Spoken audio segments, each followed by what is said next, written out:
Hi friends, welcome to Rupa Lavanya Swaralahari channel. ఈ ఛానల్లో మీరు వింటున్న వన్ డే స్టోరీకి స్వాగతం అండి.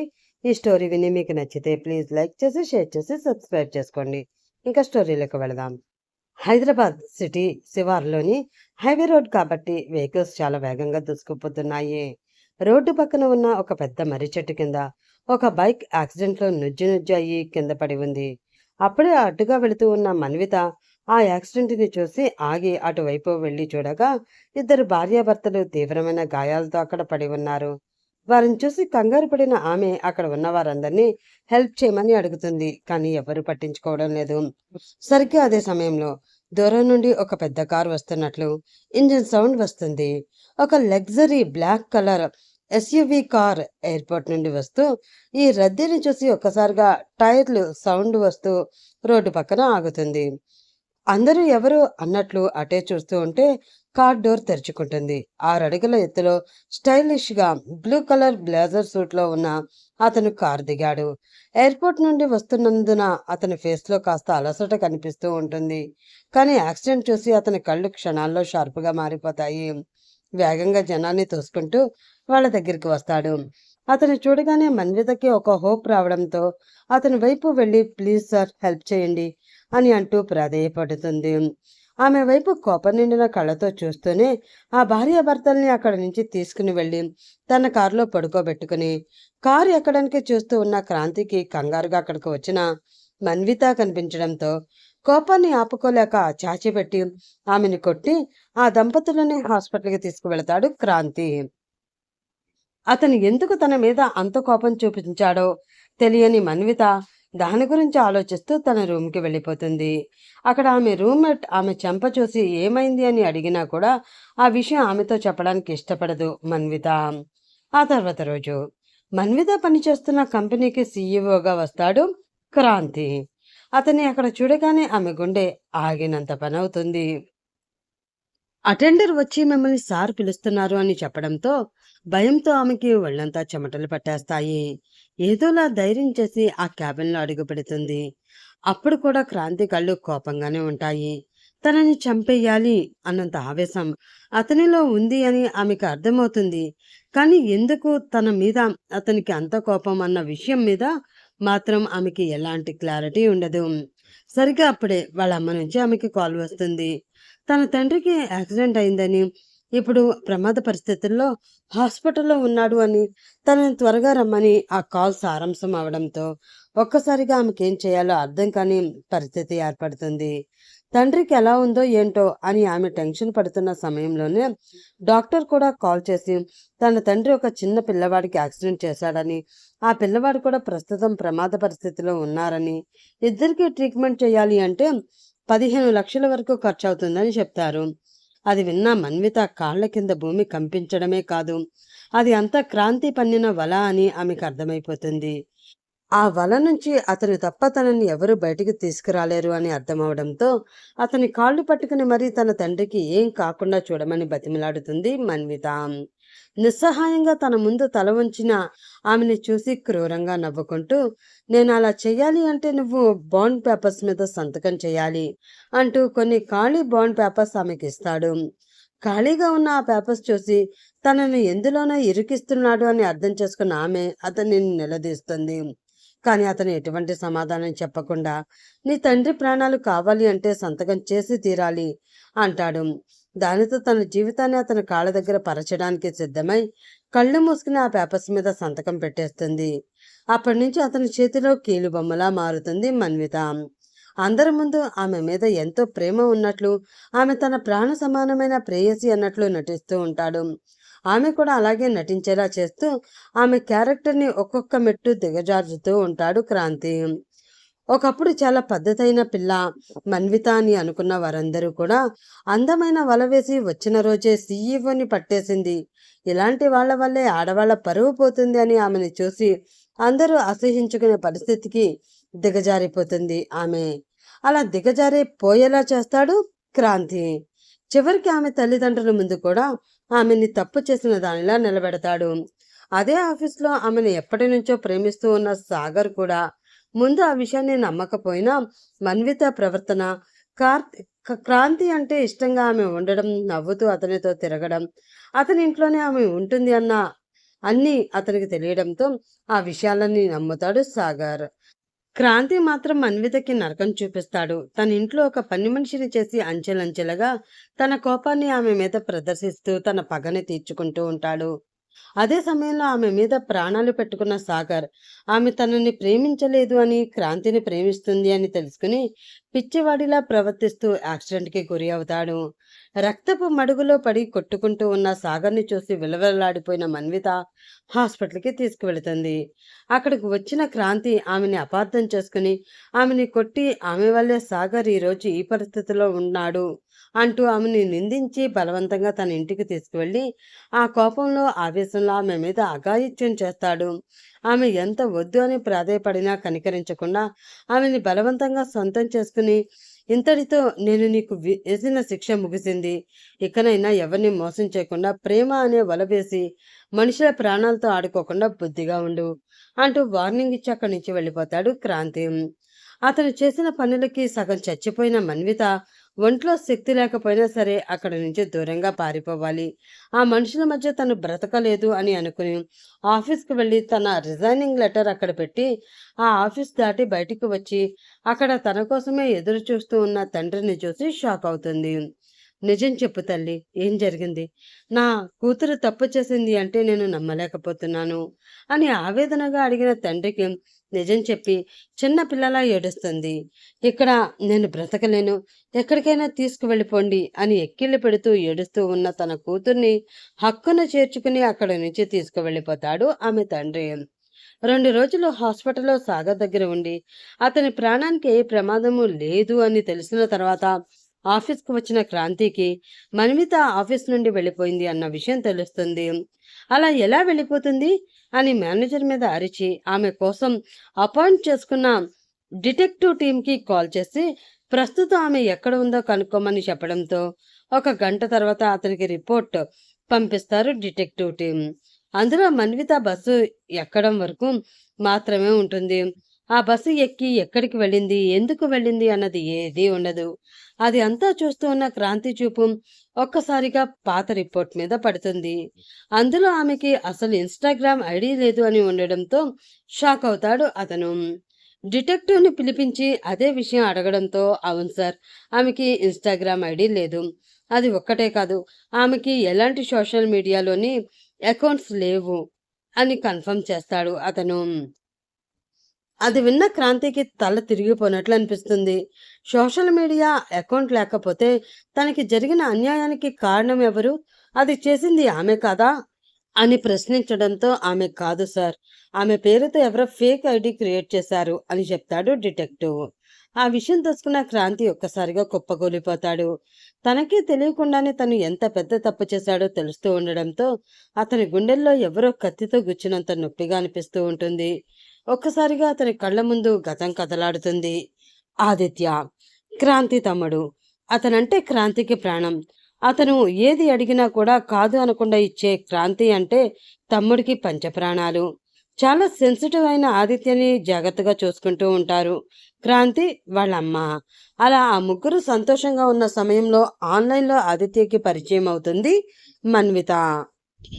ఇన్స్టాగ్రామ్లో మెసేజ్లు చేసుకుంటూ ఒకరి గురించి ఒకరు తెలుసుకుంటూ చాలా డీప్గా వెళ్ళిపోతారు వాళ్ళిద్దరూ. ఇంట్లో ప్రాబ్లమ్స్ అని డబ్బులు కూడా తీసుకుంటూ ఉంటుంది మన్విత. ఆమెని ప్రాణంగా భావించిన ఆదిత్య ఆమె ఎందుకు డబ్బులు అడుగుతుంది అని క్షణం కూడా ఆలోచించకుండా ఆమె ప్రాబ్లం అని చెప్పిన ప్రతిసారి లక్షలకి లక్షలు ఆమెకి ఇస్తూ ఉంటాడు. ఆ విషయం తెలుసుకున్న క్రాంతి తమ్ముడిని నిలదీయడంతో తను మన్విత ప్రేమించుకుంటున్నాము అని, ఆ డబ్బులు తనే మన్వితకి ఇచ్చాను అని చెప్తాడు ఆదిత్య. ఆ విషయం తెలుసుకున్న క్రాంతి ముందు షాక్ అయినా తర్వాత ఇలా డబ్బులు తీసుకునే అమ్మాయి ప్రేమలో నిజాయితీ ఉండదు, తన గురించి నేను ఎంక్వైరీ చేస్తాను అని అనడంతో అలా ఎంక్వైరీ చేస్తే మన్విత ఎక్కడ తనని అపార్థం చేసుకుంటుందో అని భయపడిన ఆదిత్య తన అన్నకి చెప్పకుండా ఇండియా వచ్చేస్తాడు. అక్కడ మన్విత చెప్పిన అడ్రస్ ప్రకారం అన్నీ వెతుకుతాడు, కానీ అక్కడ ఆమె ఉండదు. ఇన్స్టాగ్రామ్లో కూడా తనని బ్లాక్ చేయడంతో అసలు ఏం జరిగిందో కూడా ఆదిత్యకి అర్థం కాదు.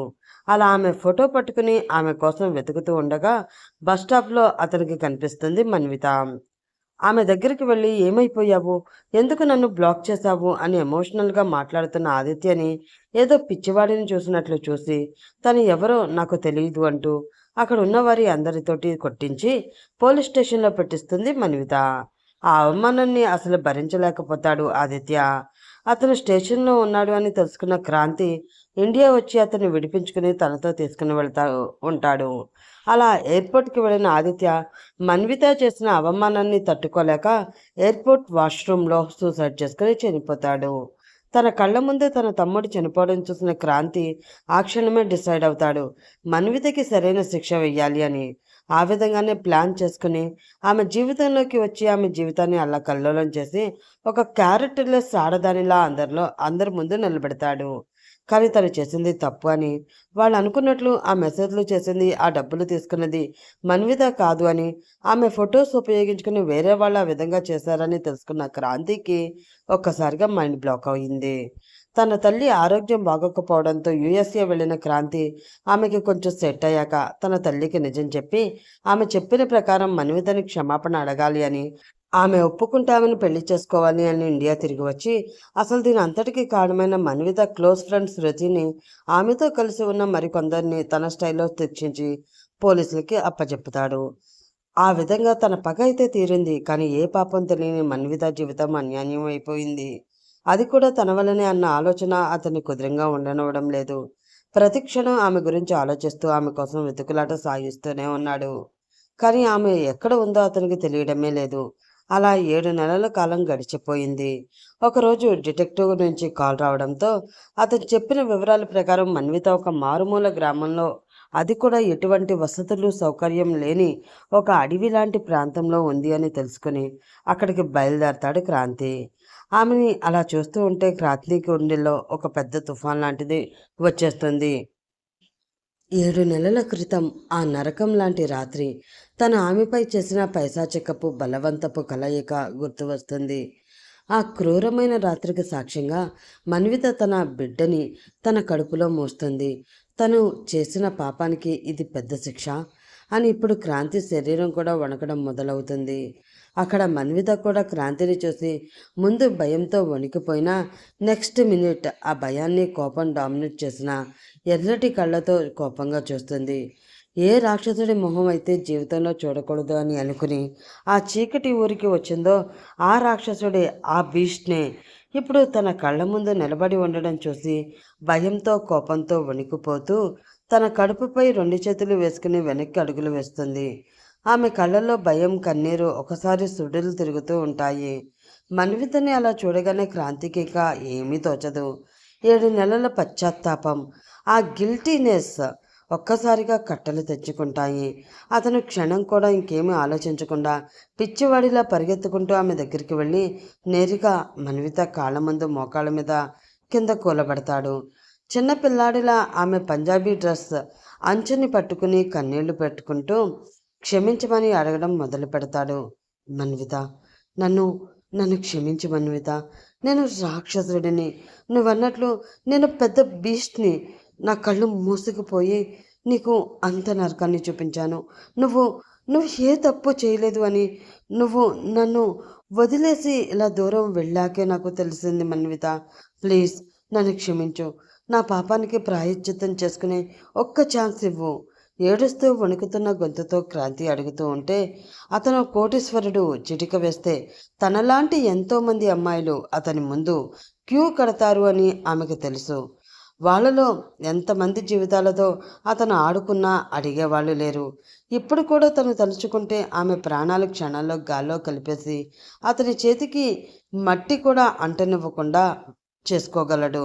అయినా కూడా ఇప్పుడు వచ్చి ఇలా తన ముందు తల వంచి తప్పు ఒప్పుకొని కాళ్ళ మీద పడి ప్రాధేయపడుతున్నా కూడా మన్వితకి అతని మీద రవ్వంత కూడా జాలి కలగట్లేదు.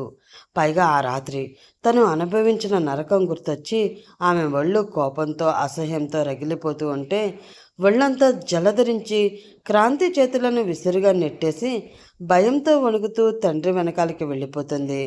మన్విత కళ్ళ నిండా కన్నీళ్లతో అసహ్యంతో అతన్నే చూస్తూ, నాన్న, అతన్ని ఇక్కడి నుంచి పంపించేయండి నాన్న, ప్లీజ్.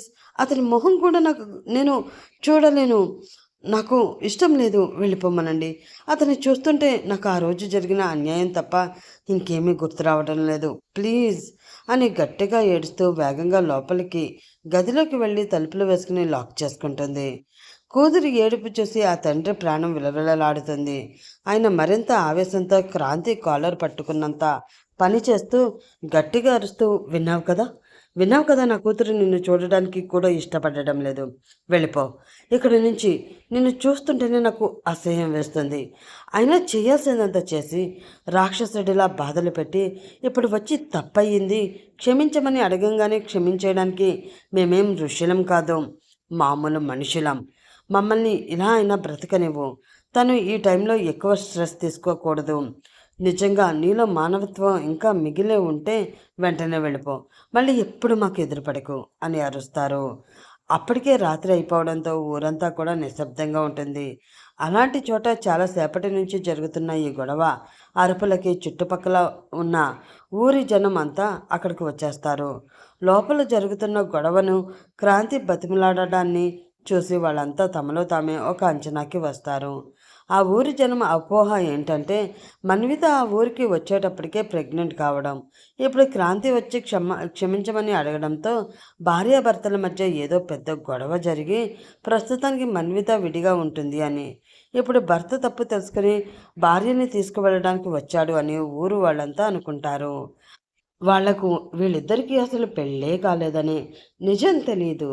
7 నెలలుగా తమ ఊరిలోనే ఉంటూ మంచి అభిప్రాయం ఉన్న మన్విత మీద, ఆమె తల్లిదండ్రుల మీద ఉన్న గౌరవంతో ఊరు పెద్దలు జనమంతా క్రాంతిని కూడా గౌరవంగా పలకరించి మన్విత తండ్రికి నచ్చచెప్పాలని ముందుకు వస్తారు. అలా చీకట్లోనే ఒక ఊరు పెద్ద మన్విత తండ్రితో నచ్చచెపుతూ, ఏంది సామి ఇది, వాళ్ళిద్దరూ అంటే చిన్నపిల్లలు, భార్యాభర్తలన్నాక ఎప్పుడో ఏదో ఒక గొడవలు జరగడం సహజమే కదా, ఆ మాత్రానికి కడుపుతో ఉన్న ఆ పిల్లని ఆమె భర్త నుండి ఇలా విడదీస్తారా సామి అని అడుగుతూ ఉంటే ఆయన ఆశ్చర్యంగా చూస్తారు. ఈలోపు మరొక వ్యక్తి ముందుకు వచ్చేసి, అవును సామి, అల్లుడి గారు పెద్దోడిలా ఉన్నారు, తప్పు తెలుసుకుని అంత దూరం నుంచి వెతుక్కుంటూ మీ కాళ్ళ దాకా వచ్చారు కదా, పంతాలకు పోక ఆ పిల్లని అబ్బాయితో ఇచ్చి పంపించేయండి సామి, రేపు పుట్టబోయే బిడ్డకి తండ్రి కావాలి కదా అంటాడు. ఊరి జనం మాట్లాడుతున్న మాటలు వింటుంటే మన్విత తండ్రికి గుండెల్లో ఎవరో గుచ్చినట్లు అనిపించి కళ్ళల్లో కన్నీళ్లు సుడులు తిరుగుతూ ఉంటాయి. కన్న కూతురి పరువు పోకూడదు అని, వీళ్ళిద్దరికీ అసలు పెళ్ళే కాలేదు అని, ఆ క్రాంతి చేసిన దారుణమైన పాపానికి తను పెట్టిన బాధకే నా కూతురు గర్భవతి అయింది అని ఆ ఊరి జనం ముందు చెప్పలేక, నిజం దాచలేక, అబద్ధం నమ్మలేక నిస్సహాయంగా లోపలే ఏడుస్తూ మౌనంగా ఉండిపోతారు.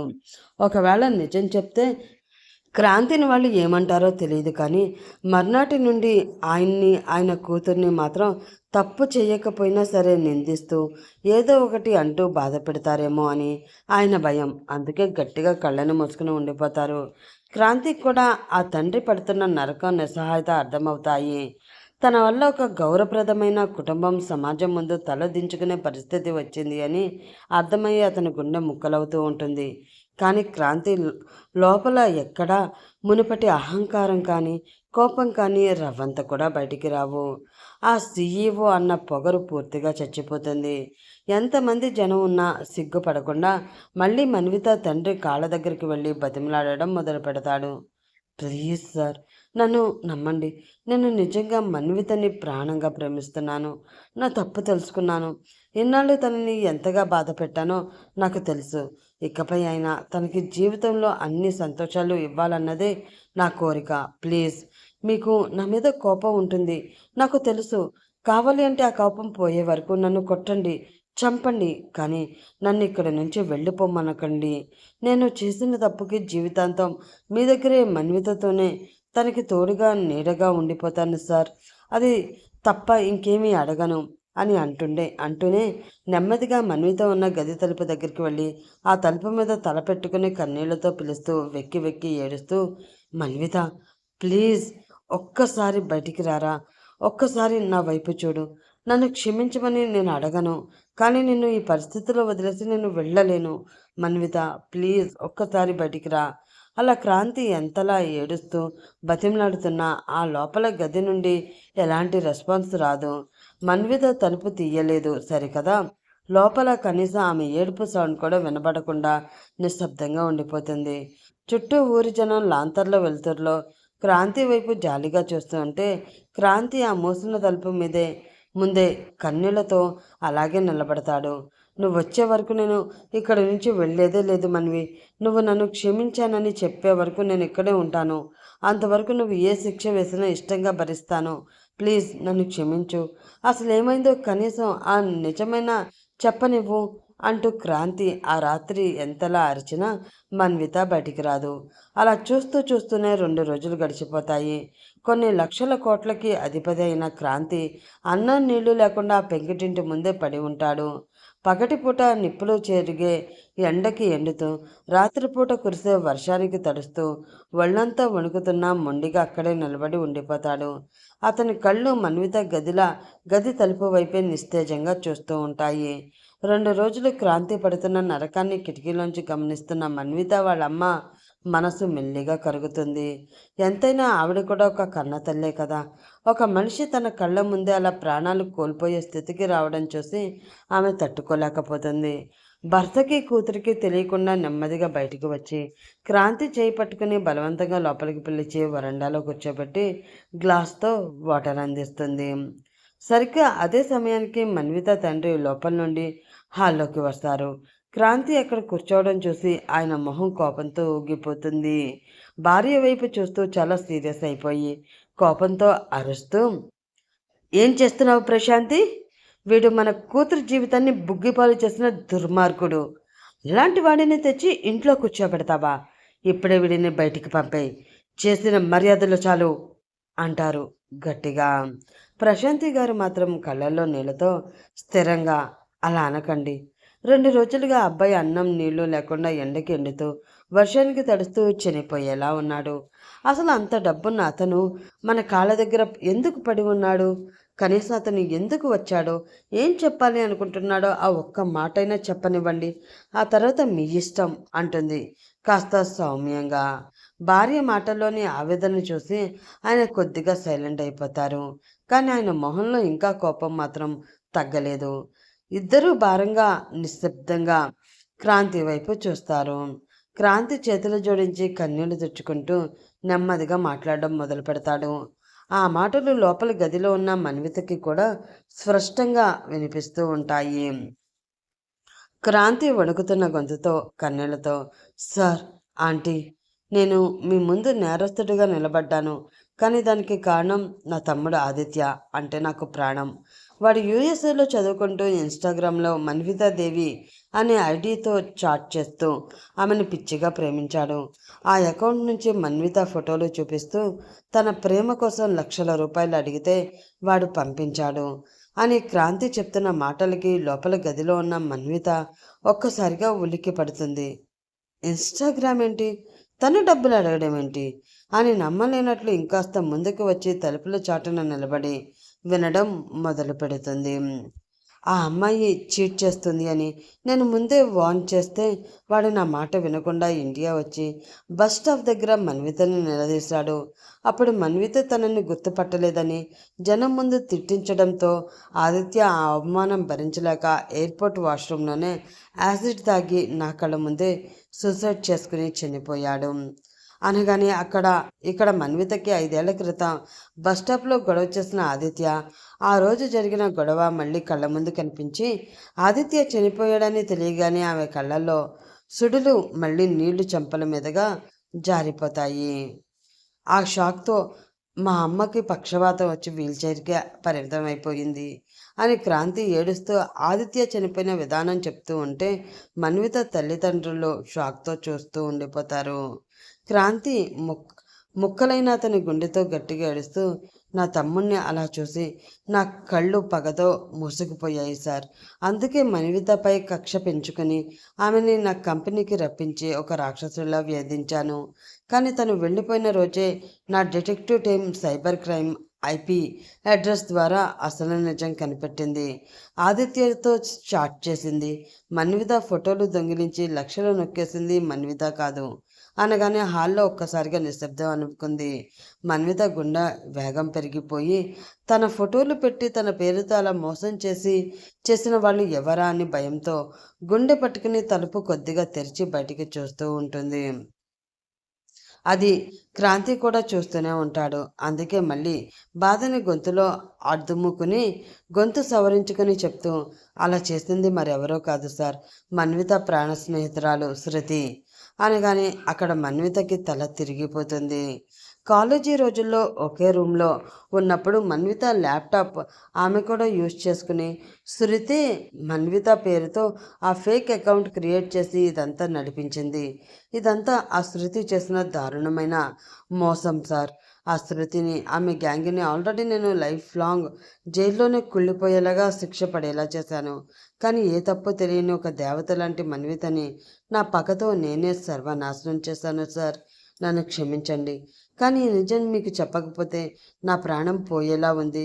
మిమ్మల్ని మన్విని క్షమించమని అడగకపోతే ఈ 7 నెలలు నా ఊపిరి ఆగిపోయేలా అనిపించింది అంటాడు కళ్ళు తుడుచుకుంటూ. క్రాంతి చెప్పిన భయంకరమైన నిజం వినగానే హాల్లో ఉన్న మన్విత తల్లిదండ్రులు తలుపు చాటున ఉన్న మన్విత ఒక్కసారిగా నిశ్చేష్టురాలైపోతారు. శృతి ఇంత పెద్ద మోసం చేసిందా అని మన్విత గుండె పగిలిపోతుంది. క్రాంతి పగ వెనుక ఉన్న ఆ కన్న తల్లి బాధ, తమ్ముడి మరణం ఎంతటిదో ఇప్పుడు ఆ కుటుంబానికి పూర్తిగా అర్థమవుతుంది. చాలాసేపు అక్కడ శ్మశాన నిశ్శబ్దం రాజ్యమేలుతుంది. శృతి చేసిన దారుణం, ఆదిత్య చనిపోవడానికి వెనుక ఉన్న భయంకరమైన నిజం విన్నాక కూడా మన్విత మనసులోని గాయం అంత తేలిగ్గా మాసిపోలేదు. ఆమె కళ్ళల్లో కన్నీళ్లు సుడులు తిరుగుతున్నా ముఖంలో ఒక స్థిరత్వం వస్తుంది. అప్పటి వరకు క్రాంతిని చూడడానికి మాట్లాడడానికి కూడా అసహ్యంగా భయంగా అనిపించిన మన్వికి ఇప్పుడు వాటి ప్లేస్లో జాలి కలుగుతూ ఉంటుంది. అందుకే నెమ్మదిగా గదిలోంచి బయటికి వచ్చి క్రాంతి ముందు నిలబడి అతన్నే చూస్తూ ఉంటుంది. మన్వితని చూడగానే క్రాంతి కళ్ళల్లో ఒక ఆశ, ప్రేమ, పశ్చాత్తాపం అన్నీ ఒక్కసారిగా కనిపిస్తాయి. మళ్ళీ చేతులు జోడించి ప్రేమ నిండిన కళ్ళతో ఆమె వైపు చూస్తూ ఆర్తిగా, దీనంగా, మన్వి ప్లీజ్ నన్ను క్షమించు. నేను నీకు ఎవ్వరూ చేయని అన్యాయం చేశాను, నరకం చూపించాను.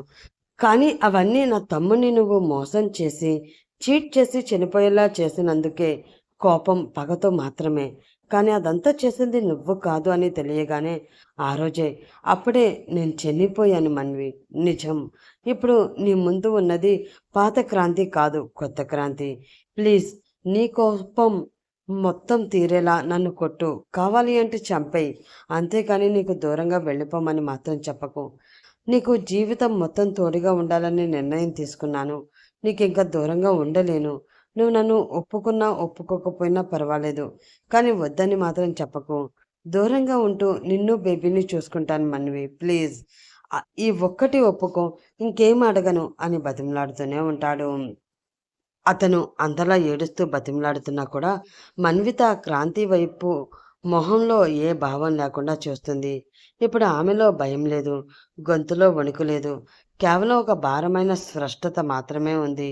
అందుకే మన్విత తన కన్నీళ్లు తుడుచుకుంటూ గంభీరంగా, మీ తమ్ముడు ఆదిత్య చనిపోవడానికి కారణం నేరుగా నేను కాకపోవచ్చు.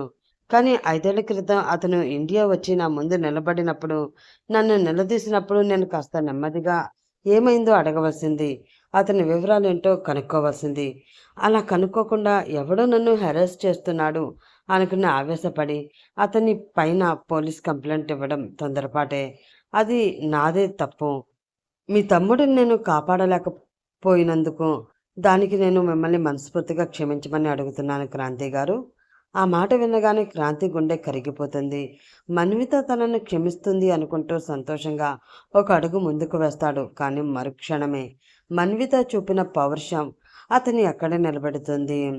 అతను అడుగు ముందుకు వేయగానే మన్విత వెనక్కి జరిగి కళ్ళల్లో రౌద్రంతో, కానీ శృతి చేసిన తప్పుకి నా ప్రమేయం లేకుండానే నన్ను ఒక నేరస్తురాల్లా ఫిక్స్ అయ్యి మీరు చేసిన దారుణాలకి నేను మిమ్మల్ని ఎప్పటికీ క్షమించలేను అంటుంది. క్రాంతి షాక్తో చాలా లో గొంతుతో మన్వి అంటాడు. మన్విత మాత్రం ఆవేశంతో గొంతు పెంచుతూ, నెలల తరబడి ఆఫీస్లో నన్ను మానసికంగా చంపేశారు. నా కన్న వాళ్ళ ముందే నన్ను క్యారెక్టర్ లేని దానిలా నిలబెట్టారు. అంతటితో ఆగకుండా ఆ రాత్రి నా అంగీకారం లేకుండా నా మానాన్ని, నా ఆత్మగౌరవాన్ని మీ పగతో తొక్కి పెట్టేశారు. ఈరోజు నా కడుపులో పెరుగుతున్న ఈ బిడ్డ మీ ప్రేమకు ప్రతిరూపం కాదు క్రాంతి గారు. మీరు నాపై చూపించిన రాక్షసత్వానికి నిలువెత్తు సాక్ష్యం. మన్విత మాటల్లోని పదునుకి క్రాంతి గుండెల్లో కత్తులతో గుచ్చినట్లయింది అవుతుంది. ఆమె మాటలకి ఆశ్చర్యంతో నోట మాట రాక ఆమె వైపు అలానే చూస్తూ ఉండిపోతాడు. మన్విత మాత్రం సౌండ్ వచ్చేలా ఆమె రెండు చేతులు జోడించి కన్నీళ్లతో, కొన్ని గంటల క్రితం మీ పగ తీరిపోయింది. ఇప్పుడు మీ పశ్చాత్తాపం కూడా తీరిపోయింది. దయచేసి ఇకనైనా ఈ ఇల్లు దాటి వెళ్ళిపోండి. నన్ను, నా కన్నవాళ్ళని మా దారిన మమ్మల్ని వదిలేయండి. కనీసం ఇకనైనా నన్ను మనశ్శాంతిగా బ్రతకనివ్వండి అంటుంది. మన్విత అంత మాట అనేసరికి క్రాంతి మళ్ళీ ఒక్కసారిగా ఆశ్చర్యపోతాడు. తను కోట్ల ఆస్తిని, అతని అహంకారాన్ని అన్నిటినీ ఆమె కోసం వదిలేసి వచ్చి పూర్తిగా 2 రోజులు అన్నం లేకుండా ఆమె కాళ్ళ దగ్గర పడి ఉన్న మన్వితలోని ఆత్మగౌరవం తనని క్షమించనివ్వడం లేదని నిజం అతనికి అర్థమై గుండె పగిలినట్లు అవుతుంది. మామూలుగా వేరే ఏ అమ్మాయి అయినా తన స్టేటస్ చూసి, అలాగే ఇప్పుడు తనంతట తాన్ని తప్పు చేశాను క్షమించు అని అడుగుతున్నాడు కాబట్టి ఆ అవకాశాన్ని వదులుకోకుండా అతనితో వచ్చి ఆస్తిని అంతటినీ అనుభవిస్తూ లైఫ్ లాంగ్ డబ్బులో మునిగి తేలుతూ అన్నీ ఎంజాయ్ చేయాలని అనుకుంటుంది. కానీ మన్వి అవన్నీ వద్దు అని కేవలం ఆమె ఆత్మగౌరవాన్ని, మనశ్శాంతిని మాత్రమే అడుగుతుంది. ఇలాంటి అమ్మాయినా తను ఎన్నాళ్ళు తప్పు పట్టింది, నలుగురిలో క్యారెక్టర్ లేని దానిలా చూపించి శిక్షించింది. తలుచుకుంటూ ఉంటే క్రాంతి గుండెల్లో నొప్పిగా అనిపిస్తూ ఉంటుంది. అందుకే మన్విత అన్న మాటలకి క్రాంతి కళ్ళల్లో కన్నీళ్లు సుడులు తిరుగుతూ ఉంటే అతన్నే సూటిగా చూస్తుంది మన్వి. కానీ అతని మొహంలో ఎక్కడా నిరాశ కానీ, వెనుకడుగు వేసే ఆలోచన కానీ ఆమెకి కనిపించవు. నెమ్మదిగా కన్నీళ్లు తుడుచుకుని ఆమె వైపు బాధ్యత నిండిన చూపులతో చూస్తాడు. భారంగా నిట్టూరుస్తూ స్థిరమైన గొంతుతో, నువ్వు నన్ను క్షమించలేకపోవచ్చు మన్వి. నాకు తెలుసు. నేను చేసిన పనులు అలాంటివి. క్షమించమని అడిగే అర్హత కూడా నాకు లేదు. కానీ నువ్వు అలాగే ఇప్పుడు నీ కడుపులో పెరుగుతున్న బిడ్డ నా బాధ్యత. నువ్వు ఒప్పుకున్నా ఒప్పుకోకపోయినా ఆ రాత్రి నేను నీతో కలిసినప్పుడే మనకి ఆ రోజే పెళ్ళైపోయినట్లే. నిన్ను విడిచిపెట్టి ఇక నేను ఎక్కడికి దూరంగా వెళ్ళలేను. జీవితాంతం నువ్వు ఒప్పుకున్నా ఒప్పుకోకపోయినా మీ ఇద్దరి బాధ్యత నాదే. కనుక నేను ఇక్కడే మీతోనే ఉంటాను అంటూ క్రాంతి ఆ మాటలు చాలా ఖచ్చితంగా చెప్పేస్తాడు. కనీసం మన్విత సమాధానం కోసం కూడా ఆగకుండా తన నిర్ణయాన్ని చెప్పేసి నెమ్మదిగా ఆ ఇల్లు దాటి బయటికి వెళ్ళిపోతాడు. అతను ఊరు వదిలి వెళ్ళడం లేదు. ఆ ఇంటి ముందే ఆమెకి దగ్గరగానే ఉండబోతున్నాడని అతని మాటల్లోనే ఆమెకి అర్థమవుతుంది. క్రాంతి బయటికి వెళ్ళగానే మన్విత తల్లి ప్రశాంతి కళ్ళల్లో నీళ్లతో కూతురి ముందుకు వస్తుంది. ఎంతైనా కన్న కూతురు కదా, సమాజం గురించి తెలిసిన తల్లి కాబట్టి రేపు తన కూతురు ఒంటరిగా ఎదుర్కోబోయే అవమానాలను గుర్తొచ్చి ఆమె మనసు విలవిలలాడిపోతుంది. మన్విత భుజాలు పట్టుకుని ఏడుస్తూ, ఎందుకు మన్వి ఇలా చేశావు? ఆ అబ్బాయి తన తప్పు తెలుసుకుని వచ్చాడు కదా. అంత పెద్ద డబ్బున్న వ్యక్తి మన కాళ్ళ దగ్గర పడి ఏడుస్తున్నాడు. తమ్ముణ్ణి కోల్పోయిన బాధలో తెలియక చేశాడు. ఇప్పుడు క్షమించవచ్చు కదా మన్వి, తల్లి అంటుంది బాధగా. మన్విత కన్నీళ్లతో ఎటో చూస్తూ ఉండిపోతుంది. కానీ ఆమెకి ఏమాత్రం సమాధానం ఇవ్వదు. ప్రశాంతి గారు మరింత గట్టిగా ఏడుస్తూ, ఎంతైనా నువ్వు కడుపుతో ఉన్నావు మన్వి. జీవితంతో ఒక అండ లేకుండా ఒంటరిగా ఈ బిడ్డని సమాజంలో ఎలా పెంచుతావురా? రేపొద్దున ఈ లోకం నిన్ను, నీ బిడ్డని 100 మాటలు అంటుంది. ఎన్నో అవమానాలను ఎదుర్కోవాలి. కన్న తల్లిగా ఆ బాధను నేను చూడలేనమ్మా. అతని క్షమించి కలిసిపోవచ్చు కదా మన్వి అంటారు.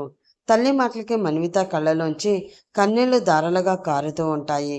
కానీ ఆమె మనసు మాత్రం కరగట్లేదు. తన కడుపుపై చేయి వేసుకుని చాలా బాధతో తల్లి వైపు చూస్తుంది. లేదమ్మా, ఈ లోకం ఏమనుకున్నా పర్వాలేదు. అవమానాలు ఎదుర్కోవడానికైనా నేను సిద్ధమే. ఒంటరిగానే నా బిడ్డని పెంచుతాను తప్ప ఆ క్రాంతిని నేను ఎప్పటికీ క్షమించలేను. అతను నా శరీరాన్ని మాత్రమే కాదు, నా మనసును కూడా తూట్లు పొడిచేశాడు. ఆ నొప్పి ఎప్పటికీ తగ్గదమ్మా. నా మనసులో అవన్నీ ఇంకా పచ్చిగానే ఉన్నాయి. అవేమీ నేను జీవితంలో మర్చిపోలేనమ్మా, మర్చిపోలేను అని మన్విత ఏడుస్తూ తన బాధను తట్టుకోలేక వేగంగా మళ్ళీ లోపల గదిలోకి వెళ్ళిపోయి తలుపులు గట్టిగా వేసేసుకుంటుంది. లోపల ఆమె వెక్కి వెక్కి ఏడుస్తున్న శబ్దం మాత్రమే వినిపిస్తూ ఉంటుంది. ఇది అంతా జరుగుతున్నంతసేపు హాలులోనే ఒకవైపు నిలబడి ఉన్న మన్విత వాళ్ళ నాన్న మాత్రం ఒక్క మాట కూడా మాట్లాడరు. క్రాంతి చెప్పిన గతం, తమ్ముడి చావు, అలాగే క్రాంతి ఇప్పుడు చూపిస్తున్న పశ్చాత్తాపం, మరోవైపు కన్న కూతురు అనుభవించిన నరకం, వీటన్నిటి మధ్య ఆయన ఒక మైండ్ బ్లాక్ అయిన స్థితిలో మౌనంగా ఉండిపోతారు. భార్య ఏడుపు, కూతురి ఆవేదన వింటూ కళ్ళల్లో నీళ్లతో అలానే మౌనంగా ఉండిపోతారు. క్రాంతి ఆవరులోనే మన్విత బాధ్యత కోసం ఉండిపోవాలని ఫిక్స్ అవుతాడు. మన్విత మాత్రం అతనికి దూరంగా ఉంటుంది. ఊహ తెలిసినప్పటి నుంచి యుఎస్ఏలో పెరిగి లగ్జరీ జీవితానికి అలవాటు పడిన క్రాంతి ఇప్పుడు కనీసం కరెంట్, ఫోన్ నెట్వర్క్ కూడా లేని ఆ మారుమూల ఊరిలో ఎలా ఉంటాడో అని ఊరి జనమంతా ఆశ్చర్యంగా చూస్తూ ఉంటారు. కానీ క్రాంతి వాళ్ళెవరిని పట్టించుకోలేదు. మన్విత ఇల్లు ఉన్న వీధిలోనే ఇంకో చిన్న ఇంటిని రెంట్‌కి తీసుకుంటాడు. సిటీలో ఉన్న తన తల్లిని జాగ్రత్తగా చూసుకోవడానికి అక్కడ నమ్మకమైన మనిషిని పెట్టే వచ్చాడు కాబట్టి, తను మాత్రం ఇక్కడ మన్విత కోసం పుట్టబోయే తన బిడ్డ కోసం ఒంటరిగా ఉండిపోతాడు. రోజులు గడుస్తున్న కొద్దీ తనకు అసలు అలవాటే లేని ఆ వాతావరణంలో ఉండడానికి క్రాంతి చాలా ఇబ్బంది పడుతూ ఉంటాడు. కానీ మన్విత ఎంత వద్దన్నా రోజు ఆమె ఇంటికి వస్తూనే ఉంటాడు. ఆమెకు అవసరమని తెచ్చి ఇస్తూ బాధ్యతగా చూసుకుంటూ ఉంటాడు.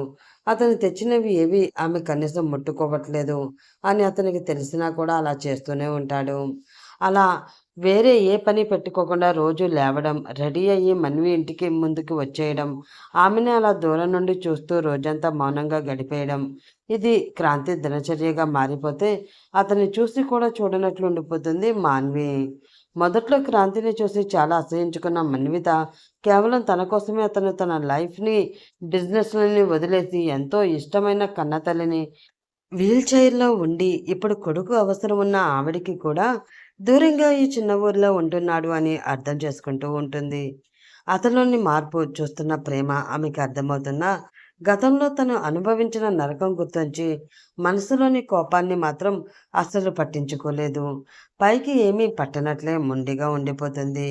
అలా 10 రోజులు క్రాంతి అక్కడే. ఆమె ఎదురుగా ఉన్నా అక్కడ ఏ సౌకర్యాలు లేక టైంకి కనీసం తిండి కూడా అతను ఎన్ని కష్టాలు పడుతున్నా కూడా మన్వి అసలు కొంచెం కూడా పట్టించుకోదు. ప్రశాంతి గారు కూతురికి నచ్చచెప్పాలని చూసేసరికి, చూడు శాంతి, ఆ రోజు నువ్వు ఆ అబ్బాయి మాటలు వినమన్నావనే ఓకే అన్నాను కానీ, ప్రతిసారి నీ మాట వింటాను అని కాదు. మన్వి ఇప్పుడు ప్రశాంతంగా ఉంది. ఈ టైంలో టెన్షన్స్ పెట్టడం మంచిది కాదని నీకు కూడా తెలుసుగా. అందుకే ఇప్పుడు అమ్మాయి ఇష్ట ప్రకారం ఉండనివ్వు. ఏం జరిగినా అంతా మన మంచికే, అర్థం చేసుకో అంటూ భార్యను కూడా మన్వికి నచ్చచెప్పకుండా ఆపేస్తారు ఆయన. దాంతో ఆవిడ కూడా మౌనంగా ఉండిపోతారు. అలా మరో 3 రోజులు తర్వాత మన్వి, ప్రశాంతి గారు మన్వి వాళ్ళ నాన్న దగ్గరలో ఉన్న సిటీకి హాస్పిటల్‌కి చెకప్ కోసం వెళ్తుంటే వెనకే వద్దన్న క్రాంతి కూడా వచ్చేస్తాడు. "అమ్మ ప్లీజ్ అతన్ని పట్టించుకోకు, మాట్లాడకు. నాకు ఇంకా అతని మీద ఎలాంటి ఫీలింగ్స్ లేవమ్మా. నీ మనసులో ఉన్నది ఎప్పటికీ జరగదు. నువ్వు, నేను, నాన్న, నేను. ఇంకా ఇదేనమ్మా నా లైఫ్. అర్థం చేసుకో" అని మన్వి అనడంతో ఇంకా ప్రశాంతి గారు కూడా క్రాంతి వైపు చూసి నవ్వి పలకరించడం చేయరు. హాస్పిటల్‌లో రెగ్యులర్‌గా వెళ్లి చూపించుకునే హాస్పిటల్‌నే అవ్వడంతో వీళ్ళు వెళ్ళగానే లోపలికి మన్వి, ప్రశాంతి గారు వెళ్తే బయట మన్వి వాళ్ళ నాన్న, క్రాంతి వెయిట్ చేస్తూ ఉంటారు. అప్పటి వరకు స్కాన్ ఎప్పుడూ తీయరు. ఇప్పుడు సెవెంత్ మంత్ కాబట్టి డెలివరీకి దగ్గర పడిందని స్కాన్ కూడా తీసి కావాల్సిన మిగిలిన టెస్టులు కూడా అన్నీ చేయిస్తారు. రిపోర్ట్స్ కోసం వెయిట్ చేస్తూ ఉంటే గంట తర్వాత మన్వికి సడన్‌గా పెయిన్ స్టార్ట్ అవుతుంది. "అమ్మా నొప్పి, నొప్పిగా ఉందమ్మా" అని అరుస్తూ అక్కడే కింద పడుకుండిపోతుంది మాన్వి. దానితో అందరూ భయపడిపోతూ డాక్టర్‌ని పిలిచి చెప్పేసరికి ఆవిడ అవి లేబర్ పెయిన్స్ అంటూ గబగబా లేబర్ రూమ్‌కి తీసుకువెళ్ళిపోతారు. జస్ట్ చెకప్ కోసం వస్తే డెలివరీ పెయిన్స్ రావడం, పైగా సెవెంత్ మంత్‌లోనే అని క్రాంతితో సహా అందరూ భయపడిపోతారు. చివరగా మన్విని 2 చేతుల్లోకి ఎత్తుకున్న క్రాంతికి అప్పటికే ఆమెకి మొదలైన బ్లీడింగ్ వల్ల చేతులు అంతా బ్లడ్ అయిపోతే అతనిలోని భయం ఆకాశాన్ని అంటుతుంది. "నేను తప్పు చేశాను. కానీ ప్లీజ్ మన్వికి ఇప్పటి వరకు వేసిన శిక్షలు చాలు దేవుడా! ఇంకేమి అడగను. వాళ్ళు సేఫ్‌గా వస్తే అంతే చాలు" అని కన్నీళ్లతో దేవుణ్ణి ప్రార్థిస్తూనే ఉంటాడు క్రాంతి. కానీ అన్నీ మనం కోరుకున్నట్లు అవ్వవు కదా! లోపల మన్వి నొప్పికి ఏడుస్తున్న అరుపులు బయట వరకు వినిపిస్తూనే ఉంటే ఆమె పడుతున్న బాధకి కారణం మళ్ళీ మళ్ళీ తనే అని గుర్తొస్తూ ఉంటే క్రాంతి ప్రాణం పోతున్నట్లే ఉంటుంది. అప్పుడే ఇంకో నర్స్ వచ్చి, సార్, మీ అమ్మాయి స్కాన్ రిపోర్ట్స్ అంటూ మన్వి వాళ్ళ నాన్న చేతిలో ఆ రిపోర్ట్స్ పెడుతుంది. అవతల లేబర్ పెయిన్స్ కూడా వచ్చేసి డెలివరీ అయిపోతూ ఉంటే ఇంకో పక్క స్కాన్ రిపోర్ట్స్తో ఇంకేం పని అనుకుంటూ టే టెన్షన్లో ఆయన వాటిని పక్కన పెట్టేస్తారు. కానీ క్రాంతి అవి తీసి ఓపెన్ చేసి చూసి మరింత షాక్ అవుతాడు. సార్ అని కన్నీళ్లు తుడుచుకుంటూ ఆ రిపోర్ట్ చూపిస్తూ మన్వి వాళ్ళ నాన్న దగ్గరికి వచ్చినా కూడా ఆయన అప్పటికే ఉన్న కంగారులో క్రాంతిని అస్సలు చూడరు.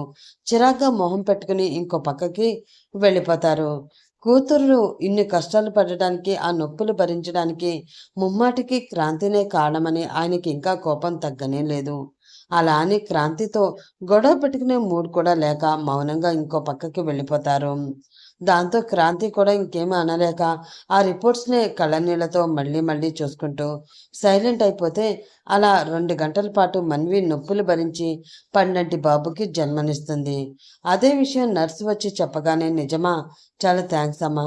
మరి మా అమ్మాయి తనకి ఎలా ఉంది అని అడిగేసరికి బాగానే ఉన్నారు. నార్మల్ డెలివరీ కదా, పావుగంటలో నార్మల్ వార్డుకి షిఫ్ట్ చేస్తారు అంటూ బేబీ క్లీనింగ్కి కావలసిన లిస్ట్ అంతా ఇచ్చి వెళ్ళిపోతుంది ఆ నర్స్. అప్పటికే ఆనందంగా క్రాంతినే చూస్తూ కన్నీళ్లతో, మీకు కొడుకు పుట్టాడు బాబు అని కళ్ళతో చెప్తూ ఉంటారు ప్రశాంతి. క్రాంతి కూడా వాళ్ళ పక్క సంతోషంతో కళ్ళ నిండా నీళ్లతో చూస్తుంటే, ఇవి బాబుకి కావాలంట, ఇక్కడ దొరకవు, కాస్త దూరం వెళ్ళాలి, మెడికల్ షాప్ వేరే దగ్గర ఉంది, తెస్తావా అని అడుగుతారు మన్వి వాళ్ళ నాన్న. తప్పకుండా సార్, నేను తీసుకువస్తాను, కానీ ఒకసారి ఆ నర్స్తో మాట్లాడాలి, చిన్న డౌట్ అంటూ ముందుకు వెళుతుంటే, మెడికల్ షాప్ చాలా దూరంలో ఉంది, అందుకే నిన్ను అడిగాను, తేవడం ఇష్టం లేకపోతే ఆ ప్రిస్క్రిప్షన్ ఇచ్చేయి అంటూ కొంచెం కోపంగా అనేసరికి, లేదు లేదు, ఇప్పుడే వెళ్తాను అంటూ ఒక పక్క లేబర్ రూమ్ వైపు చూస్తూనే ఇంకో పక్క మోచేతి షర్టుతో కళ్ళు తుడుచుకుంటూ సంతోషంగా పరుగు పెడతాడు క్రాంతి. అప్పటి వరకు అతనితో మాట్లాడని ఆయన ఇప్పుడు సడన్గా మెడిసిన్ తెమ్మనేసరికి కాస్త క్షమించారని ఫీల్ అవుతాడు క్రాంతి. కానీ తనకి మాట్లాడవద్దు అని చెప్పిన ఆయన ఇప్పుడు ఇలా అతన్ని పంపించేసరికి ఆశ్చర్యంగా చూస్తారు ప్రశాంతి. క్రాంతి అక్కడ నుంచి వెళ్ళి 5 మినిట్స్కి డాక్టర్ వచ్చి నవ్వుతూ కంగ్రాట్స్ చెప్పి వెళ్ళిపోగానే కంగారుగా భార్యని తోసుకుంటూ మరీ లోపలికి వెళ్ళిపోతారు ఆయన. వెనకే ప్రశాంతి గారు కూడా వెళ్తే ఆయన తిన్నగా మన్వి దగ్గరికి వెళ్ళి, అమ్మాయి ఎలా ఉన్నావురా అంటూ ప్రేమగా ఆమె నుదుటిన రాస్తూ పిలుస్తారు. ఓపిక లేకపోయినా మెల్లిగా కళ్ళు తెరుస్తుంది మన్వి. చిన్నగా నవ్వి, పాపా, బాబా అని చాలా లో వాయిస్తో అడుగుతుంది. బాబురా, అదిగో తీసుకువస్తున్నారు అంటూ అప్పుడే తీసుకువస్తున్న నర్స్ నుండి కేవలం అరచేతి కన్నా కాస్త పెద్దగా ఉన్న బాబుని అందుకుంటారు. ప్రశాంతి గారు కూడా మనవణ్ణి చూసుకుంటూ ఉండగా మన్వి కళ్ళలో నీళ్లు ఆగకుండా వచ్చేస్తూ ఉంటాయి. బాబుని తనివి తీరా చూసుకుంటూ ఉండగానే, సార్, మీరు అలా అసలు లోపలికి రాకూడదు సార్, నార్మల్ రూమ్లోకి తీసుకువెళ్ళాక రావాలి, డాక్టర్ గారు చూస్తే మమ్మల్ని తిడతారు, ప్లీజ్ వెళ్ళండి అంటుంది నర్స్. అలాగే అమ్మా, ఇదిగో వెళ్ళిపోతాం, మాకు మనవడు పుట్టాడు, ఇదిగో అమ్మా ఫోన్, ఒక ఫోటో తీయి అంటూ కావాలనే మొబైల్ ఇచ్చి వాళ్ళకి ఫోటో తీసాక ఆ నర్స్ చేతిలో 2000 నోటు పెట్టి, థ్యాంక్స్ అమ్మా అనగానే ఆ నర్సు వాళ్ళని మరేం అనకుండా అక్కడి నుంచి నవ్వుకుంటూ సంతోషంగా వెళ్ళిపోతుంది. అయ్యో, అంత డబ్బు ఎందుకు ఇచ్చారు మీరు అని గసురుతుంది ప్రశాంతి. నువ్వు కామ్గా ఉండు అంటూ బాబుని ఆమె చేతిలో పెట్టి కూతురిని మెల్లిగా కూర్చోబెడతారు. నువ్వు చెప్పినట్లే చేశాను, అతను వచ్చేలోపే మనం వెళ్ళిపోవాలి, కానీ నువ్వు అసలు ఇప్పుడు కదలగలవా తల్లి అంటూ బాధగా చూస్తారు కూతుర్ని. తప్పదు నాన్న, వెళ్ళాలి, దానికోసం ఎంత కష్టపడడానికైనా నేను సిద్ధంగానే ఉన్నాను. బాబుని మాత్రం అతని కంటపడనివ్వను. కారు వచ్చేస్తుందా అని అడుగుతుంది మన్వి. వచ్చేస్తుందమ్మా, బిల్ కూడా పే చేసేసాను అంటుంటే వాళ్ళ మాటలు వింటున్న ప్రశాంతి గారికి ఏం అర్థం అవ్వక, ఏమంటున్నారండి, కారేంటి అని అడుగుతుంది. చెప్తాను, ముందు నువ్వు పద, బాబుని జాగ్రత్తగా గట్టిగా పట్టుకో అంటూ మన్వి భుజం పట్టుకుని మెల్లిగా కిందకి దింపి నడిపిస్తూ ఉంటే పచ్చి బాలింత్రాలిని నడిపిస్తున్న భర్తని చూసి ఆశ్చర్యపోతూ, అయ్యో అయ్యో, ఏం చేస్తున్నారు మీరు? అది అసలు కదలకూడదండి అని అరుస్తుంటే గట్టిగా కసిరి కోపంగా చూడగానే ఆవిడ సైలెంట్ అయిపోతారు. అలా మెల్లిగా నడిపిస్తూ హాస్పిటల్ బయట వాళ్ళ కోసం ఆల్రెడీ వెయిట్ చేస్తున్న క్యాబ్‌లో మెల్లిగా కూతుర్ని కూర్చోబెట్టి బాబుతో సహా భార్యని కూడా కూర్చోబెట్టి డ్రైవర్ పక్క సీట్‌లో కూర్చుని బాబు తొందరగా పోనీ అనగానే కార్ స్టార్ట్ చేసి అక్కడి నుంచి తీసుకువెళతాడు ఆ డ్రైవర్. క్రాంతికి తన బిడ్డని కూడా చూడనివ్వకుండా దూరంగా తీసుకువెళ్ళిపోయారు అని అర్థమై కొంగుని నోటి దగ్గర పెట్టుకుని బాధపడుతూ గుక్కపెట్టి ఏడుస్తున్న మనవణ్ణి చూసి కన్నీళ్లు పెట్టుకుంటారు ప్రశాంతి. ఎందుకమ్మా ఈ పంతాలు? ఇలా చేసి నువ్వు కూడా అతనిలాగే తప్పే చేస్తున్నావు. ఆ విషయం నువ్వు అర్థం చేసుకునేసరికి నీ బిడ్డకి తండ్రి ప్రేమ అంతా దూరమైపోతుంది. నా మాట వినమ్మా అంటుంటే, లేదమ్మా నేను అతన్ని క్షమించలేను. అలా ఎదురుగా కనిపిస్తూ ఉంటే కోపంలో ఏమన్నా అనేసి అనవసరంగా అతన్ని బాధ పెట్టడం తప్ప ఇంకేమీ ఉండదు. ఇంకా నీకు నిజం చెప్పాలి అంటే అసలు ఆయనకి ఇప్పుడు నా మీద ఉన్నది ప్రేమ కాదమ్మా, జాలి. తప్పు చేశానన్న బాధ, పశ్చాత్తాపం. ఇప్పుడు కొడుకు పుట్టాడని బాధ్యతగా ఫీల్ అవుతారే తప్ప ఆయన ఏనాడు నన్ను ప్రేమించలేదు. మొదటి నుంచి అంతా ప్లాన్ ప్రకారమే చేశారు కానీ నాన్న యాక్సిడెంట్ విషయంలో మాత్రం ఆయన తప్పలేదు.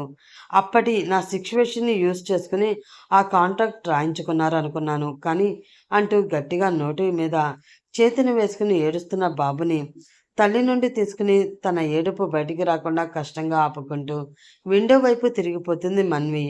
ఏమంటున్నావే? నాకేం అర్థం కావట్లేదు అంటారు ఆవిడ. ఏం అర్థం అవ్వాలి శాంతి? ఆ రోజు నాకు జరిగిన యాక్సిడెంట్ కూడా అతనే కావాలని చేయించాడు.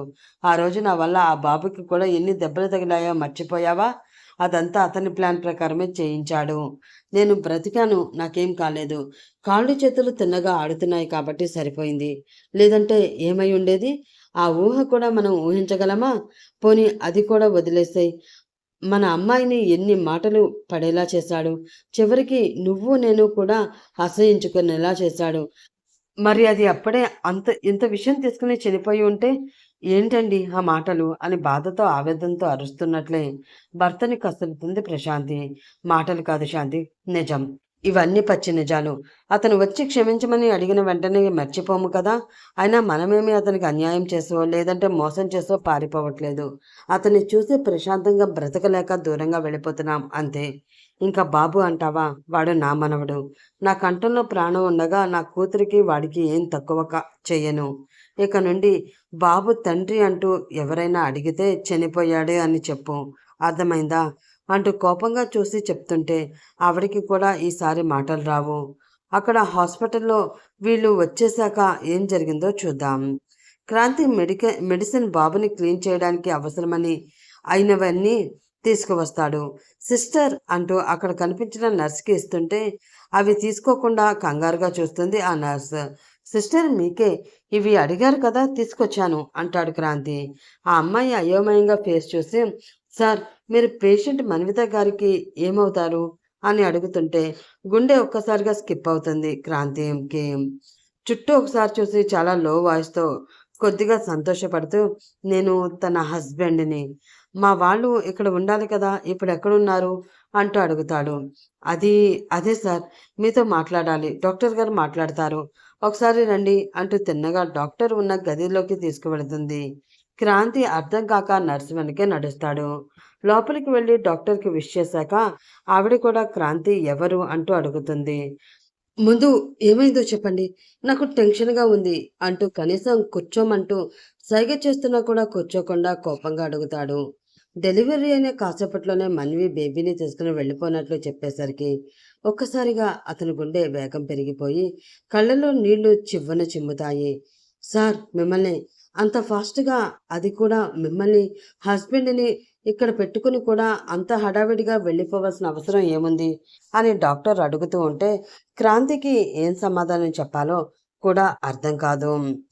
సారీ డాక్టర్, కొన్ని పర్సనల్ ప్రాబ్లమ్స్ వల్ల వాళ్ళు వెళ్ళిపోయి ఉంటారు కానీ వాళ్ళు ఎక్కడ ఉన్నది నేను కనుక్కుంటాను అని మన్వి మీద మళ్ళీ కోపం వస్తుంటే విసురుగా వెనక్కి తిరుగుతాడు క్రాంతి.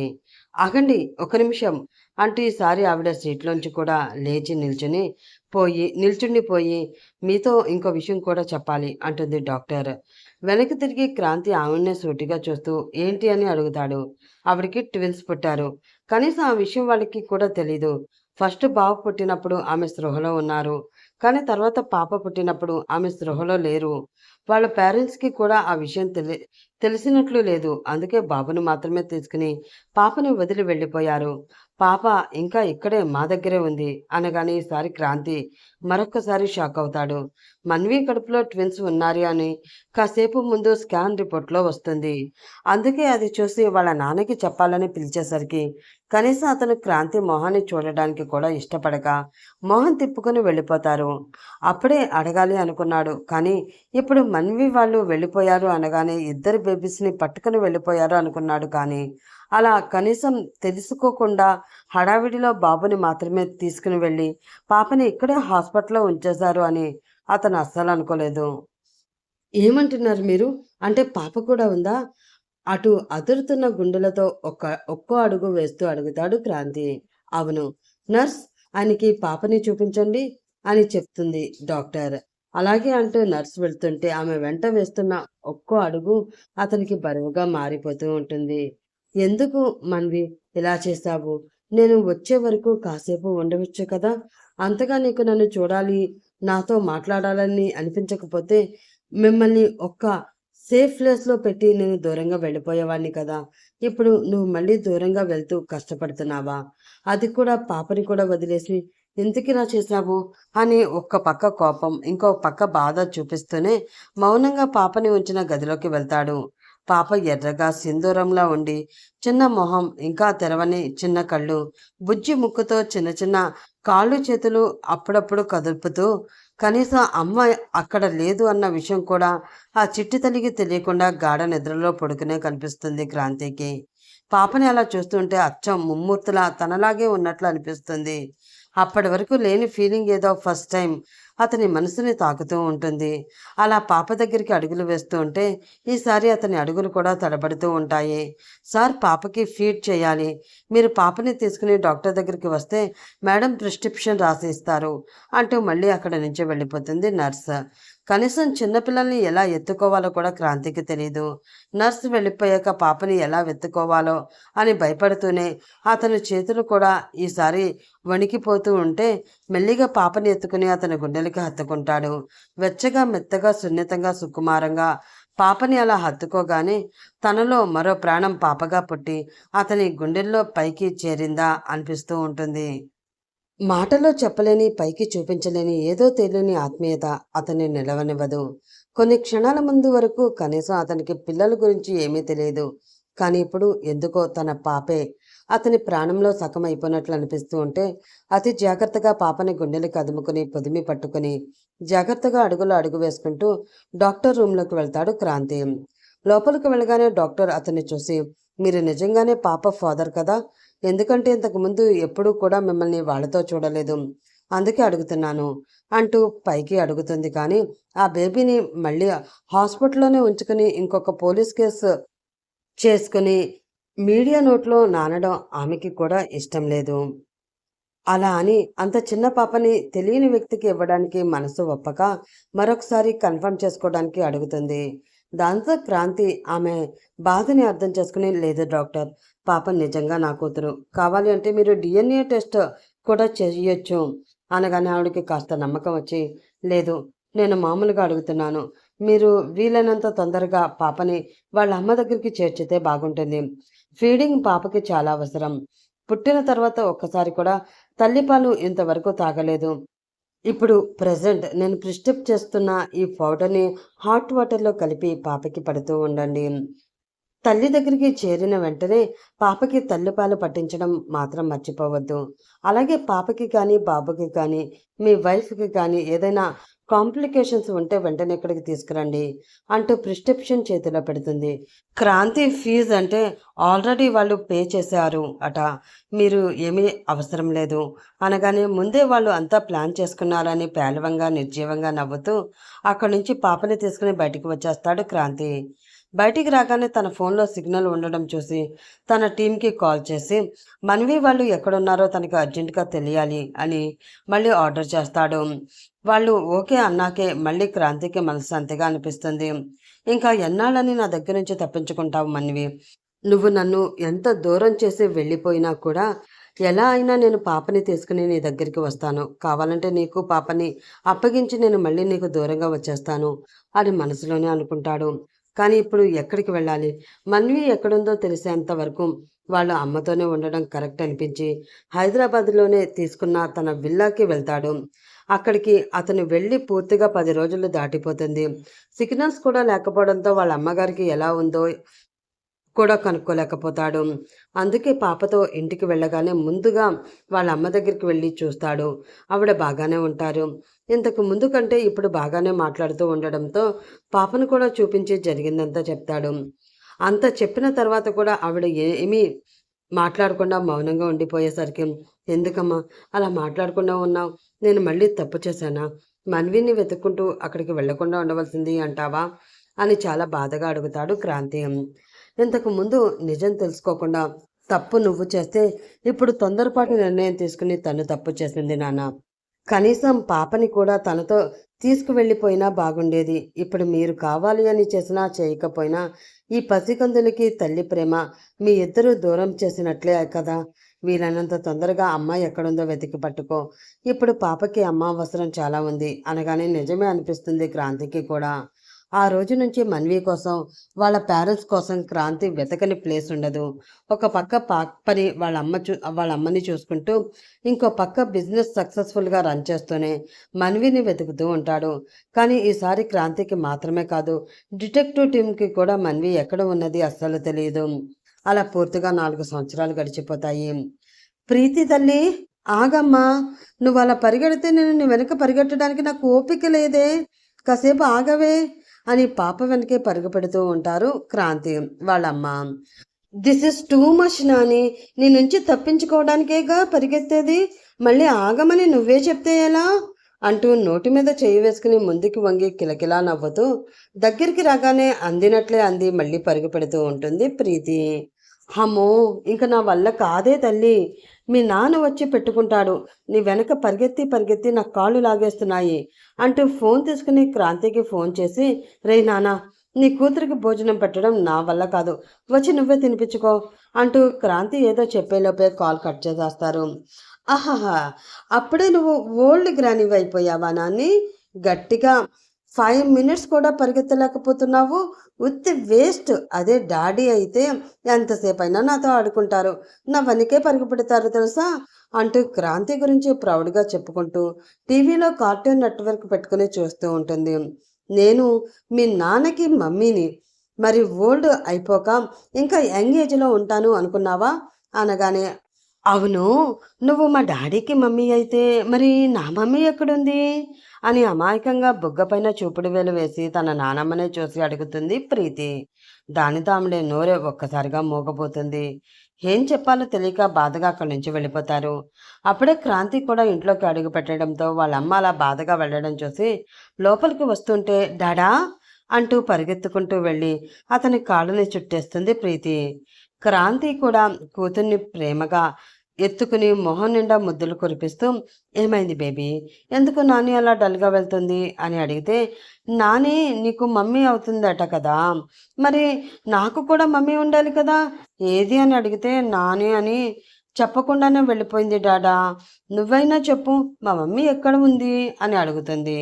గట్టిగా ఒకసారి శ్వాస తీసుకుని వదిలి అక్కడే ఉన్న సోఫాలో కూతుని కూర్చోబెట్టి, నీకిప్పుడు మమ్మీ గురించి తెలియాలి అంతే కదా అనగానే అమాయకమైన తన చిన్న కళ్ళని టపటపా కొడుతూ తలను నిలువుగా ఊపుతూ ముద్దుగా చూస్తుంది ప్రీతి. మీ మమ్మీ చాలా అందంగా ఉంటుంది. నువ్వంటే తనకి చాలా చాలా ఇష్టం.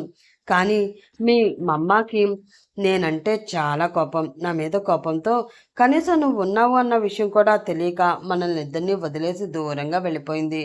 కానీ ఆ కోపం తగ్గిపోయిన వెంటనే ఖచ్చితంగా మన దగ్గరికి వచ్చేస్తుంది. అంతవరకు నువ్వు మరి గుడ్ గర్ల్‌గా ఉండాలి కదా!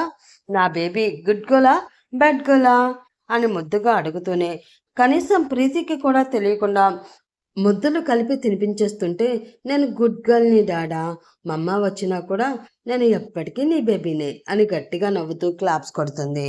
యెస్, నువ్వెప్పటికీ నా బేబీవేరా అంటూ పాప తలని అతని గుండెకి అదుముకుంటూ కళ్ళలో నీళ్లు కనిపించకుండా లోపలే దాచేస్తాడు క్రాంతి. పాపతో ఎన్నాళ్ల కాలం గడుపుతున్నా కూడా మన్వి పైనే ప్రేమ అతనికి చావనే లేదు. రోజు రోజుకి ఆ ప్రేమ పెరిగి పెరిగి గుండెల్లో గూడు కట్టుకుంటే ఎప్పుడెప్పుడు మన్వి బాబు కనిపిస్తారా అని ఎదురు చూస్తూనే ఉంటాడు.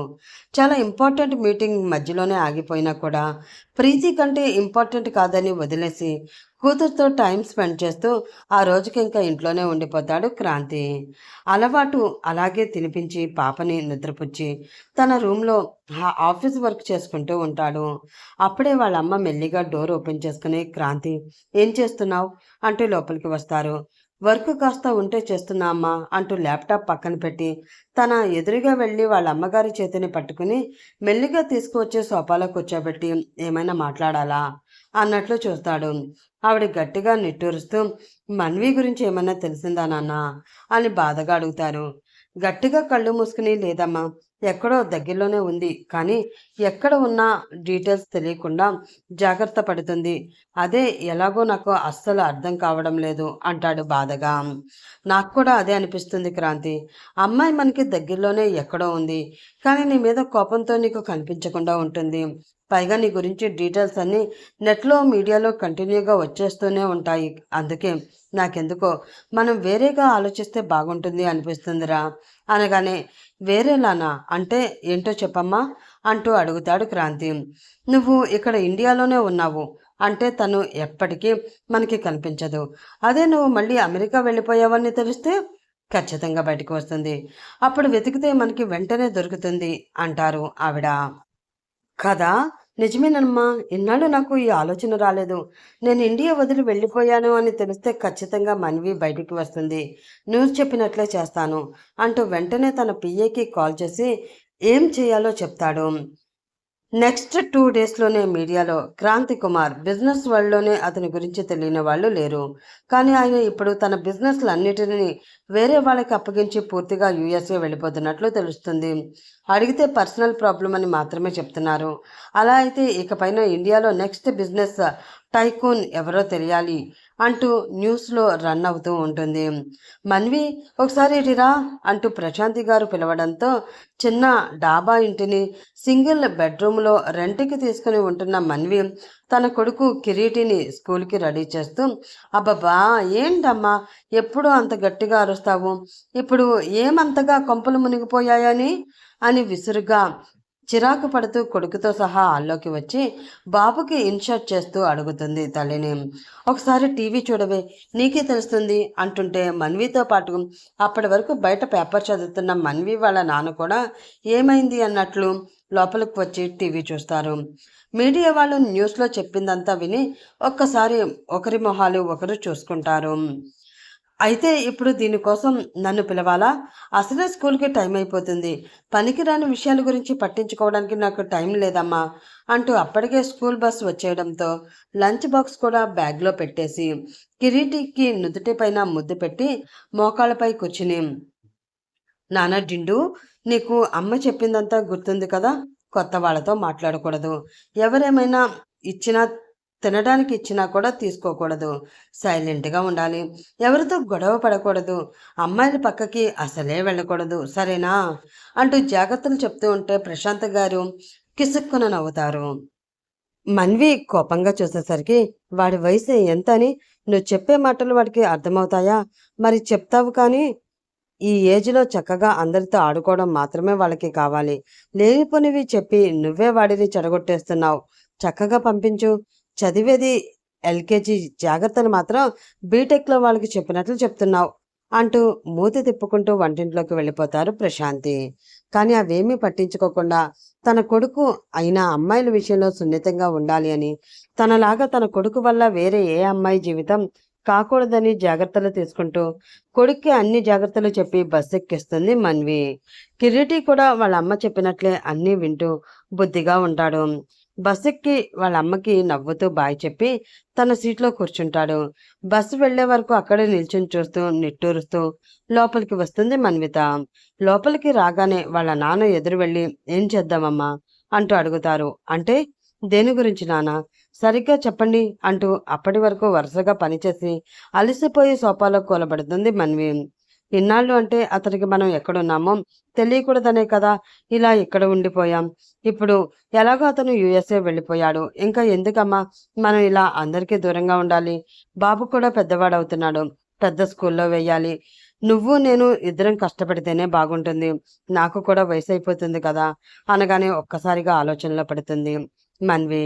గత 4 ఏళ్ల నుంచి మన్వి ఇంట్లోనే ఉండిపోతే కేవలం వాళ్ళ నాన్న తెస్తున్న చిన్న జీతంతోనే ఇంటిని నడుపుతూ ఆ తక్కువ డబ్బుల్ని పొదుపుగా వాడుకుంటూ గడుపుతున్నారు. కానీ ఇప్పుడు బాబు పెద్దవాడవుతున్నాడు. స్కూల్ ఫీజులని, యూనిఫామ్, బుక్స్ అంటూ ఖర్చులు తడిసి మోపుడవుతున్నాయి. వాళ్ళ నాన్న చెప్పేది కూడా నిజమే అనిపిస్తుంది మన్వికి. పైగా ఇప్పుడు క్రాంతి కూడా యుఎస్ఏ వెళ్ళిపోయాడు. కాబట్టి మళ్ళీ హైదరాబాద్ వెళ్ళి తన క్వాలిఫికేషన్‌కి తగ్గ జాబ్ చూసుకుని జాయిన్ అయితే చాలా సంతోషంగా ఉండవచ్చు అనిపిస్తుంది ఆమెకి కూడా. అందుకే సరే నాన్న అంటూ చెప్పేసి వెంటనే ఫ్యామిలీ అంతా హైదరాబాద్‌కి షిఫ్ట్ అయిపోతారు. ఒసేయ్ మన్వి, వేలిడంత లేడు వీడు. వీడికి ఇప్పుడే ఇంత పెద్ద స్కూల్ అవసరమా? చదివేది ఎల్కేజీనే కదే! ఏదైనా చిన్న స్కూల్లో వేసేద్దాం అంటారు ప్రశాంతి ఆ పెద్ద స్కూల్ని పెద్ద కళ్ళతో భయంగా చూస్తూ. అమ్మా, నీకు తెలీదు ఊరుకో.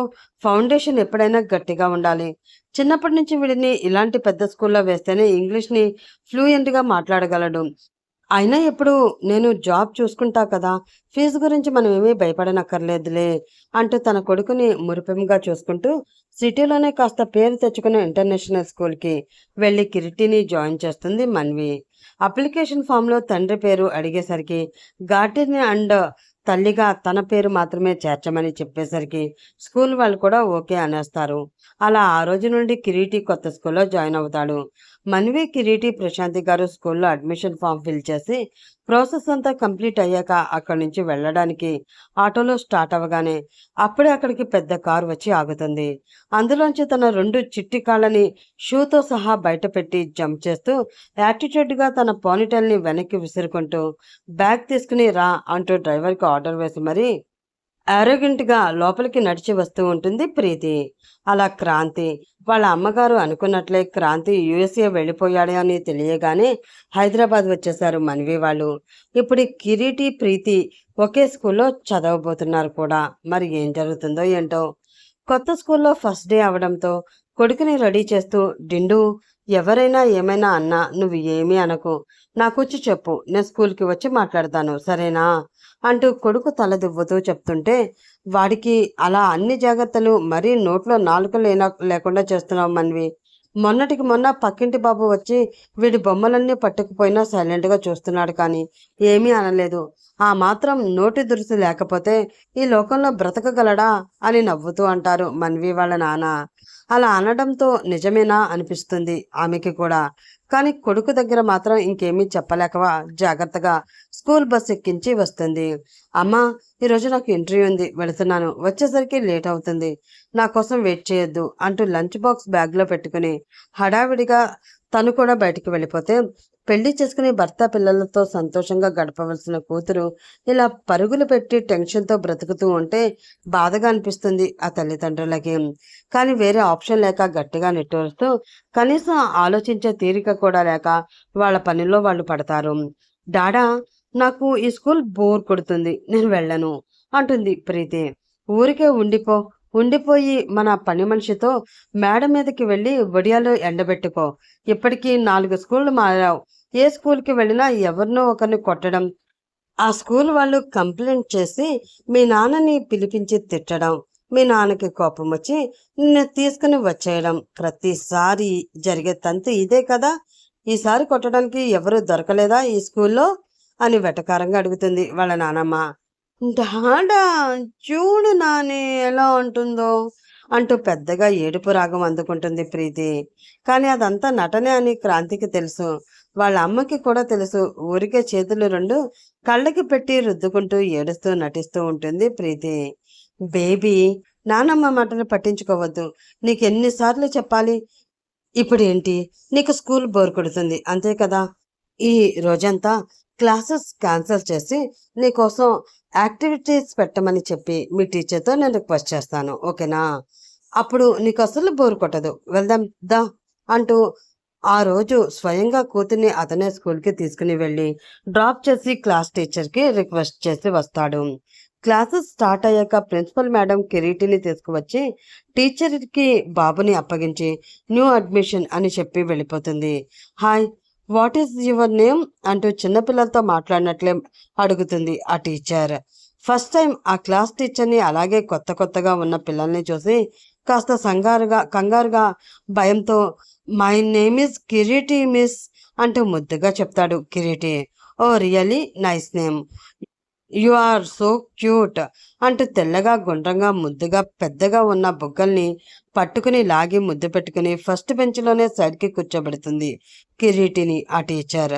తన పక్కనే ఇంకో బాబు ఉంటే కిరీటికి రైట్ సైడ్ ఉన్న బెంచి పైన సింగిల్గా సోలోగా యాటిట్యూడ్గా కూర్చుంటుంది మన పాప ప్రీతి. పాపం ఎవరి పక్కా చూడకుండా టెన్షన్గా టీచర్ వైపే చూస్తూ ఉంటాడు కిరీటి. ఆ రోజు అంతా యాక్టివిటీస్ మాత్రమే ఉంటాయి అంటూ అనౌన్స్ చేసి బెంచెస్ వైజ్గా ఇద్దరిద్దరిని డివైడ్ చేస్తారు టీచర్. నో మిస్, నేను సింగిల్గానే ఉంటాను అంటూ యాటిట్యూడ్గా చెప్తుంది ప్రీతి. ముందు నుంచి ప్రీతి పద్ధతి తెలిసిన టీచర్ కూడా ఏమీ అనకుండా ఓకే, యాజ్ యువర్ విష్ అంటూ ప్రతి ఒక్కదాన్ని ఒక టీంలో వేస్తే ఒక్కొక్కరుగా అన్ని బెంచెస్ యాక్టివిటీస్లో పార్టిసిపేట్ చేస్తూ ఉంటారు. కానీ అందరూ చిన్నపిల్లలే అవడంతో ఈజీగానే ఉన్న మన యాటిట్యూడ్ పాప అందరినీ ఓడించి సోలోగానే విన్ అవుతూ ఉంటుంది. టీచర్ కూడా ప్రీతికి కంగ్రాట్స్ చెప్తూ ఎంకరేజ్ చేస్తూ ఉంటే ఎప్పుడు అన్ని యాక్టివిటీస్లో ఎగ్జామ్స్లో ఫస్ట్ వచ్చే కిరీటి ఇప్పుడు వరుసగా అన్నీ ఓడిపోవడంతో మెల్లిగా వెక్కిళ్ళు మొదలుపెట్టి ఏడుపు రాగం అందుకుంటాడు. అయ్యో Kireeti, what happened, why are you crying అంటూ దగ్గరికి వచ్చి అడుగుతుంది అతని టీచర్. కానీ మొహమాటానికి బ్రాండ్ అంబాసిడర్ అయిన మన కిరీటి నోరు విప్పకుండా వెక్కుతూ ఉండిపోతే ఫస్ట్ డే కాబట్టి భయంతో ఏడుస్తున్నాడు అనుకుని కాస్త నచ్చ చెప్పి ఆ రోజుకి ఇంటికి పంపించేస్తుంది టీచర్. ఇంటికి రాగానే తల్లికి అన్ని విషయాలు చెప్పి షేర్ చేసుకుందాము అనుకుంటే మన్విత ఇంటర్వ్యూకి వెళ్ళి నైట్ వరకు రాదు. ఆ రోజంతా కిరీటి ఏడుస్తూనే ఉండిపోతాడు. నెక్స్ట్ డే మార్నింగ్ తల్లి కనిపించగానే ఏడుస్తూ చుట్టేసి వెక్కి వెక్కి ఏడుస్తూ అమ్మ క్లాస్లో వేరే పాప అన్నీ గెలిచేస్తుంది, నేను విన్ అవ్వలేకపోయాను, నేను వేస్ట్ కదా అమ్మా అంటాడు అమాయకంగా. చిచి లేదు నాన్న, నువ్వు నా బంగారు డిండువి కదా, అలాగా ఏడవచ్చా? ఒక్కోసారి ఒక్కొక్కరు ఫస్ట్ వస్తారు, ఈ మాత్రం దానికి ఏడిస్తే ఎలా? అయినా ఎగ్జామ్స్ ఇంకా అవ్వలేదు కదా, ఇప్పుడే కదా క్లాసెస్ స్టార్ట్ అయ్యాయి, అందులో నువ్వు ఫస్ట్ వద్దువు గాని సరేనా అంటూ ఊరుకోబెట్టి ఆ రోజు తనే మళ్ళీ స్కూల్కి తీసుకువెళ్ళి బాయ్ చెప్తూ అలవాటులో పొరపాటుగా బాయ్ డిండు అని చెప్తుంది. దూరం నుంచి అప్పుడే కార్ దిగి వస్తున్న ప్రీతి ఆ మాట విని చిన్నగా నవ్వుకుని క్లాస్లోకి వెళ్ళి ఇంకా కిరీటి రాగానే డిండు డిండు డిండు అంటూ గట్టిగా అరుస్తూ అందరి ముందు కిరీటిని ఏడిపిస్తూ ఉంటుంది.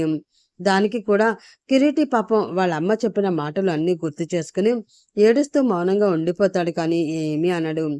అప్పుడే క్లాస్లోకి వచ్చిన టీచర్ అదంతా చూసి ప్రీతిని కసిరి కిరీటిని ఊరుకోబెడుతుంది. కానీ ఎప్పట్లాగానే రెబల్గా ఉండే ప్రీతి పాప టీచర్ చేత తనని తిట్టించాడు అని కిరీటి మీద కోపం తెచ్చుకుని లంచ్ బ్రేక్లో కిందకి తోసేస్తుంది.